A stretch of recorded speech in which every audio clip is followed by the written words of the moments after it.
Mon gars, tu n'es pas revenu à la Shada encore.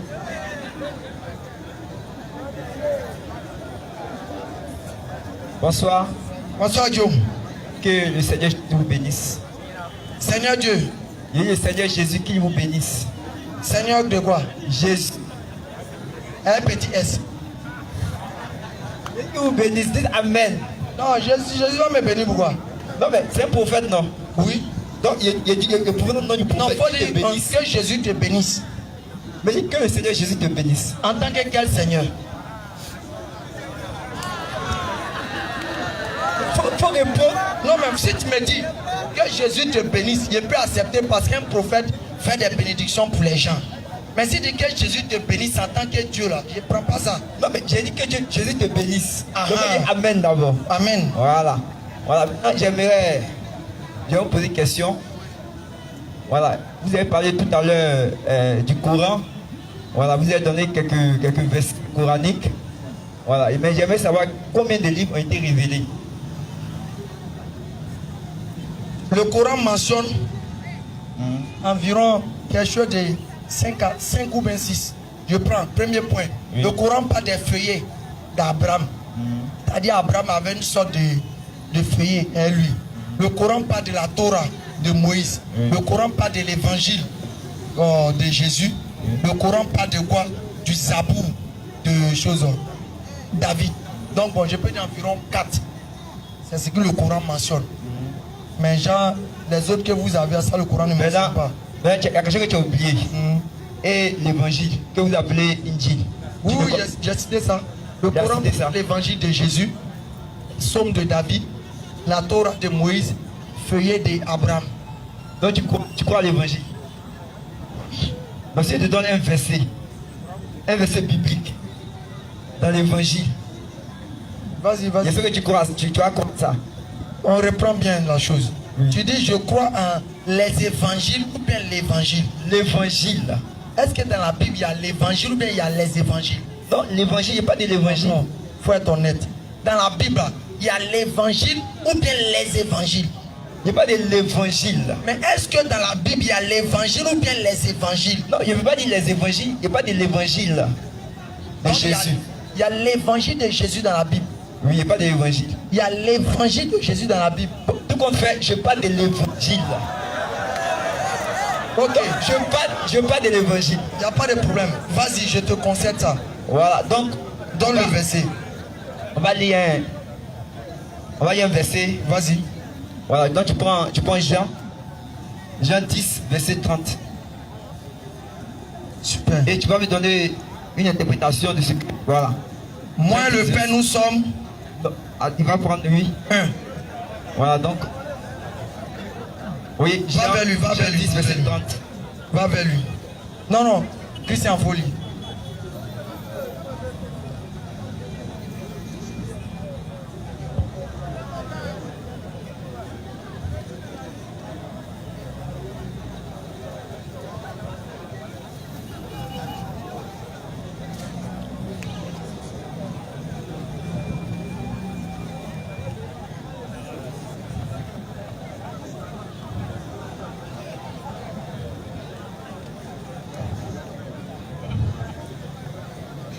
Jean 10, verset 30. Oui.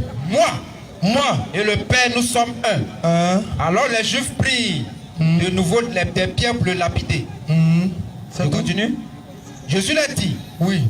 Je vous ai fait voir plusieurs bonnes œuvres venant de mon Père, pour laquelle me lapidez-vous. Les Juifs lui répondirent, ce n'est point pour une bonne œuvre que nous te lapidons, mais pour un blasphème, parce que toi qui es un homme, tu te fais Dieu. Amen. Amen. Donc tu vois ce verset là, c'est clair. C'est clair que quoi? Jésus dit, moi et le Père nous sommes un. Et soudainement, voici les Juifs qui cherchent à le lapider. Et Jésus dit, mais moi qui a fait de bonnes œuvres devant vous, partout où je suis passé, j'ai fait de bonnes œuvres, j'ai guéri les malades, les morts sont ressuscités, et vous cherchez à me lapider. Il dit, non, ce n'est pas à cause de ça qu'on te lapide, parce que tu as blasphémé. Et le blasphème, c'est que toi qui es un homme, un être humain, tu te fais Dieu. Voilà, c'est la raison pour laquelle les Juifs ont essayé de le lapider.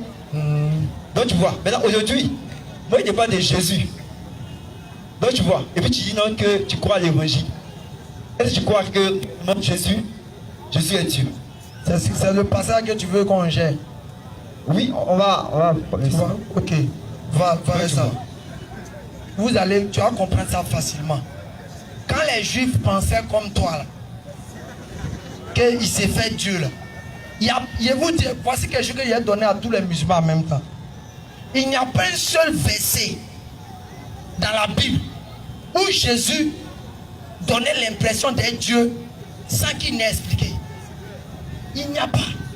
Ça dit partout les gens voulaient le faire Dieu là. Jésus a toujours expliqué. Mais nos parents, quand où la partie Jésus donne les paroles comme c'est fait Dieu, ils prennent ça, ils laissent la partie où il a expliqué là. Dans le même passage, là, tu vas comprendre pourquoi Jésus dit moi et le Père nous sommes un. Vas-y frère. Verset 33. Lis d'abord le verset. Moi et le Père nous sommes un. Moi et le Père nous sommes un. Alors les Juifs prirent de nouveau des pierres pour le lapider. Ils ont lapidé Jésus, oui. Jésus l'a dit. Maintenant Jésus va leur poser la question. Je vous ai fait voir plusieurs bonnes œuvres venant de mon Père. Oui. Pour laquelle me lapidez-vous? Maintenant il va leur poser la question, mais ça cause de quoi me lapider? Les Juifs lui répondirent. Oui. Ce n'est point pour une bonne œuvre que nous te lapidons. Ce n'est point pour une bonne œuvre que nous te lapidons. Mais pour un blasphème. Oui. Et parce que toi qui es un homme, oui, tu te fais Dieu. Jésus pourrait se taire. Mais il va les expliquer pourquoi il a utilisé ce langage de moi et le Père nous sommes un. Regarde la suite. Jésus leur répondit. Jésus leur répond par rapport à quoi? Il leur répond par rapport à les mauvaises pensées qui se faisaient Dieu là. Il leur répond par rapport à ça. Jésus leur répondit. N'est-il pas écrit dans votre loi? N'est-il pas écrit dans votre loi? Jésus les ramène dans les lois qui y sont. Les lois là disent quoi de eux-mêmes qui sont là? Vas-y. J'ai dit, vous êtes des dieux. Vous êtes des dieux. Donc les Juifs sont des quoi?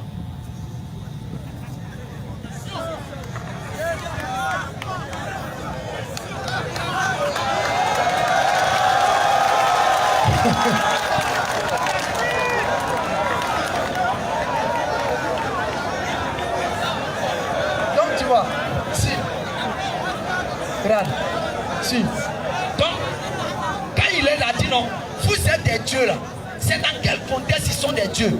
Parce que dans la Bible, la Bible présente les êtres humains comme des dieux.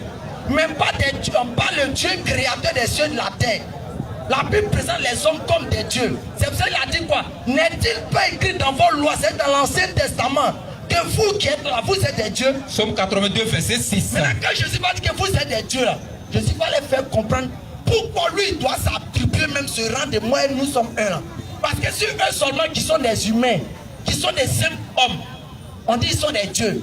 Maintenant, lui, Jésus là, qui est envoyé de Dieu, qui est propre là, lui il doit dire quoi? Regarde, Jésus va continuer à expliquer. Jésus leur répondit. N'est-il pas écrit dans votre loi? Oui. J'ai dit. Oui. Vous êtes des dieux. Vous êtes des dieux. Si elle a appelé Dieu. Ceux à qui la parole de Dieu a été adressée. Point d'abord. On dit quand la parole de Dieu vient être adressée à quelqu'un qui croit en cela, il est appelé Dieu. Il est appelé Dieu, non? Jésus dit, si la parole dit que vous qui avez reçu la parole de Dieu, vous êtes appelé Dieu, vas-y. Et si l'écriture ne peut être anéantie. Si l'écriture de Dieu ne peut être anéantie. Celui que le Père a sanctifié. Maintenant, il va dire, mais attends, vous seulement, on vous a envoyé la parole de Dieu, on dit que vous êtes des dieux. Mais moi, Jésus, qui est un d'abord, Dieu m'a fait quoi? Sanctifié. Oui. Envoyé dans le monde. Dieu l'a sanctifié, Dieu l'a envoyé dans le monde là. Vous lui dites, tu blasphèmes. C'est-à-dire quoi? Et cela parce que j'ai dit, je suis le fils de Dieu. Donc tu comprends? Ça veut dire quoi? C'est lui, Jésus là. Les gens qui sont ordinaires, c'est des simples hommes. La Bible les appelle Dieu. Eux seulement, ils sont écoutés seulement la parole de Dieu, on les appelle Dieu. Maintenant, et lui, Jésus, que lui-même, que Dieu l'a dit, tu es prophète, lui va dire quoi? C'est là il dit que maintenant, moi et le Père, nous sommes un. Pas dans le sens, il dit qu'il est un, Dieu dans l'essence, mais dans le but du message. C'est pour ça qu'il a dit dans Jean 17, le verset 21, tu vas comprendre ça encore. C'est simple. Faut pas laisser nos parents vont te tromper. Nous, on était là-bas. Écoute. Jean 17 à partir du verset 20. Jean 17 à partir du verset 20. Ce n'est pas pour eux seulement que je prie. Jésus dit ce n'est pas pour eux seulement que je prie. Mais encore pour ceux qui croiront en mon nom par leur parole. Par leur parole. Afin que tout soit un. Afin que tout soit un. Vas-y. Comme toi, Père, toi, tu es un en moi. Oui. Et comme je suis en toi, Oui. afin qu'eux aussi soient un en nous. Si les disciples sont un en Dieu et Jésus, là, ça dépend combien de dieux? Question. Hein? Donc tu comprends que c'est par le message qu'on est un et Dieu. C'est pour ça que la Bible a dit dans, je crois bien dans Genèse 2 là-bas, que l'homme quittera son père et sa mère et s'attachera à sa femme et ils formeront une seule. Mais c'est quand on arrive au foyer, on voit ils sont collés en deux. On voit deux personnes. Mais c'est parce qu'ils sont un en quoi? Dans le sens de l'amour qu'ils produisent les uns les autres. Dans le sens du quoi? Du futur qu'ils veulent avoir de commun. Ils ont fait ça de façon un. Mais il y a des êtres différents. Donc c'est comme ça Jésus est. Jésus est un en Dieu dans le message qu'il véhicule. Jésus n'est pas un en Dieu dans l'essence. Ben, si Jésus est un Dieu dans l'essence, Dieu ne mange pas par essence. Jésus normalement ne doit pas manger. Dieu ne dort pas par essence. Jésus ne doit pas dormir. S'il est un Dieu dans son essence, Dieu ne meurt pas. Mais on dit Jésus est mort. Donc il n'est pas un Dieu dans cette essence-là, mais c'est dans la parole, dans le message. C'est pour ça qu'il a dit quoi? Si vous obéissez à ma parole, vous devenez un avec moi. Et le Père demeure en vous. Il va terminer le verset. Pour que le monde croie que tu m'as envoyé. Pour que le monde croie que quoi? Tu m'as envoyé. Jésus dit que le monde doit croire qu'il l'a envoyé.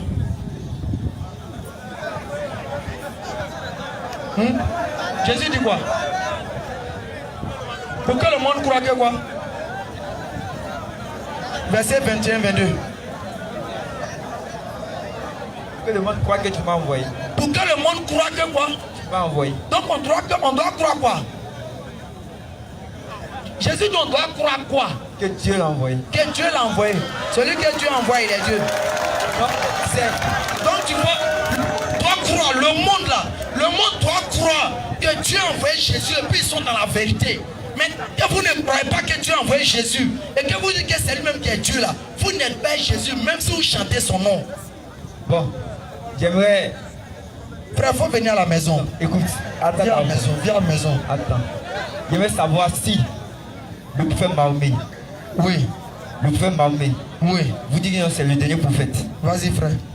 Voilà. Si il avait la connaissance de la Torah et de l'évangile.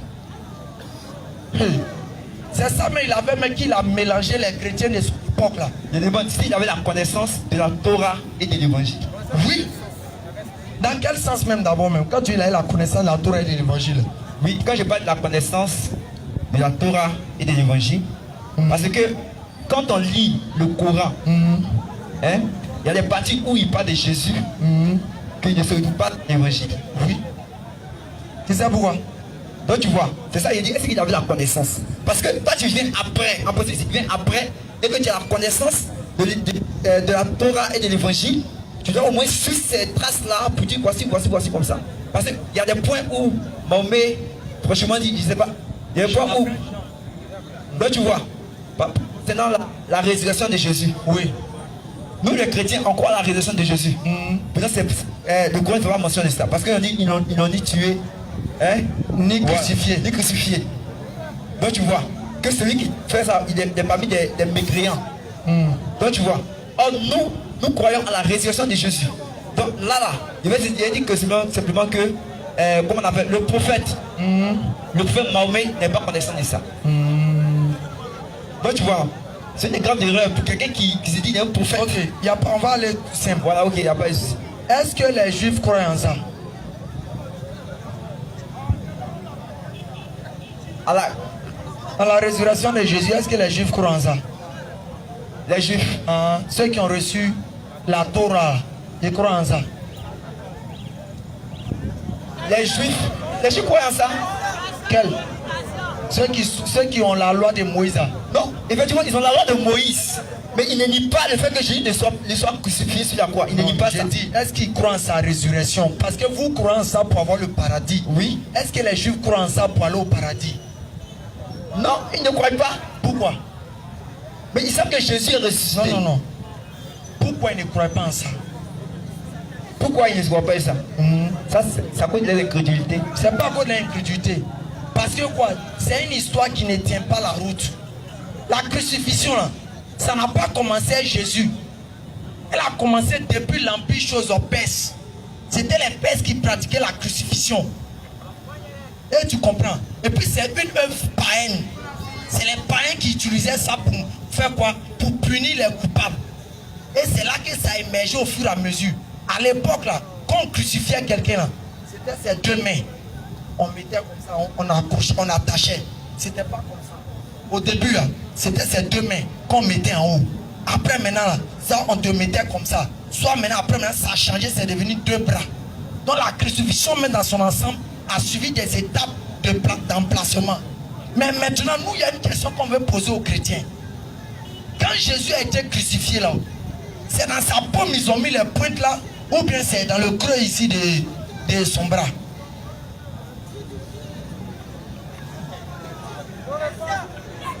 C'est où?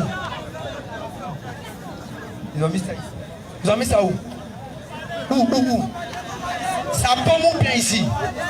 Mais quand il s'est présenté devant ses disciples, il a présenté où? Il a présenté ses mains. Non. Il dit, voyez mes mains. C'est quelle la partie il a présenté? Et puis le disciple a mis sa main où ça? Dans la creux de quoi? Il a mis dans sa main. Non.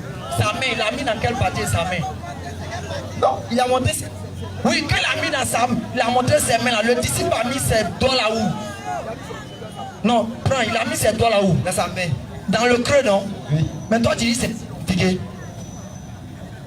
Non, le problème n'est pas là. Il a dit que la crucifixion. C'est pourquoi il dit ça. C'est pourquoi il dit ça. C'est pourquoi il dit ça. Je parle de la crucifixion. Ouais, tu sais pourquoi il dit ça? Oui.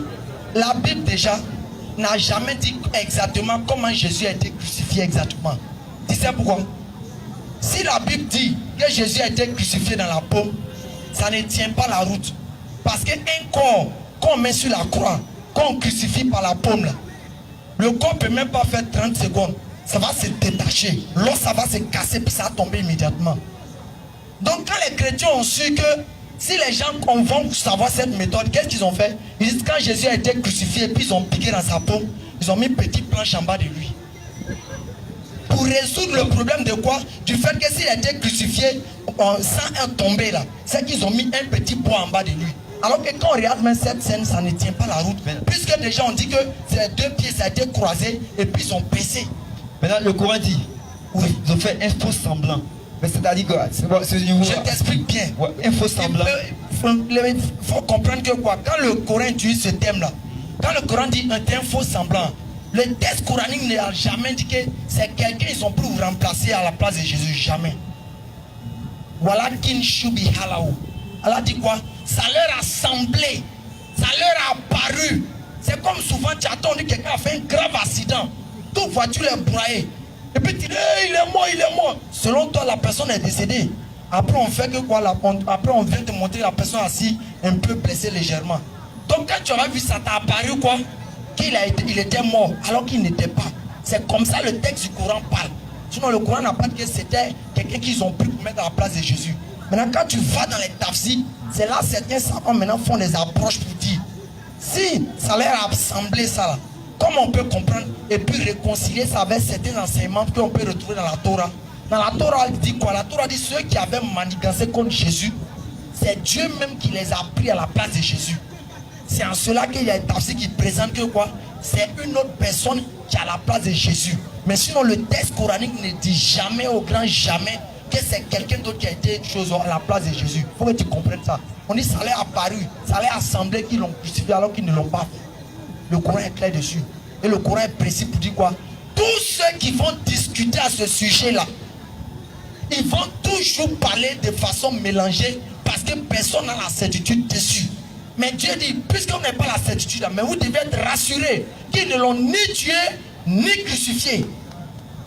Il faut que tu comprennes ça. Bon, maintenant ça n'envoie pas au paradis, frère. Maintenant, faut revenir à la maison. Tu dis, ils l'ont ni tué, ni crucifié.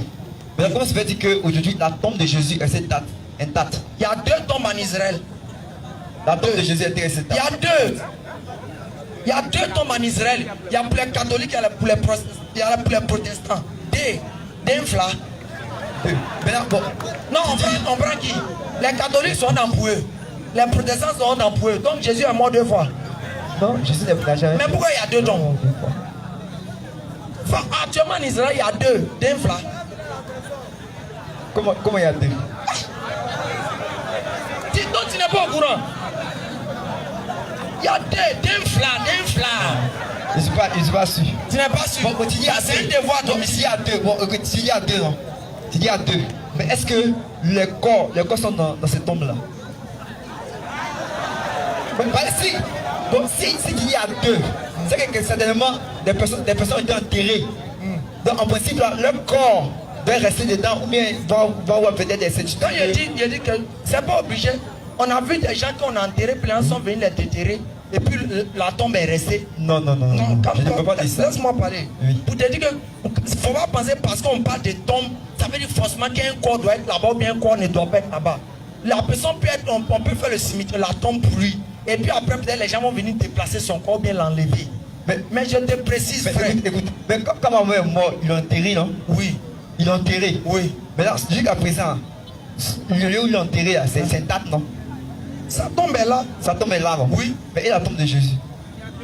Mais il y a deux, on prend quelle? Non, mais c'est dit, s'il y a deux au moins là, au moins ils vont des certitudes, les os seront là, ou bien. Non, mais toi, frère, toi aussi. C'est normal. Toi aussi, regarde. Suis que je suis. Oui, J'écoute. Jésus est Dieu, non? Oui. C'est tombe de qui? Tu dis? C'est tombe de qui? Attends, Jésus dit. Non. Jésus est Dieu, non? Oui. C'est tombe de qui?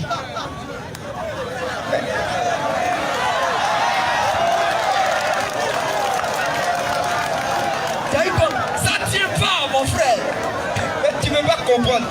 Regarde, Oui. tu ne crois pas. Il y a photo, il y a deux tombes de Jésus à c'est là. Mais selon toi, là, tu es venu, tu es rentré, tu dis Jésus est Dieu, Jésus est Dieu. Maintenant, tu insistes pour parler des tombes de Jésus. C'est toi, moi, c'est tombe de qui? C'est tombe de Jésus. Non. Jésus est quoi? Jésus est Dieu. C'est tombe de qui? Si tu veux, c'est tombe de Dieu. C'est là que tu vas faire.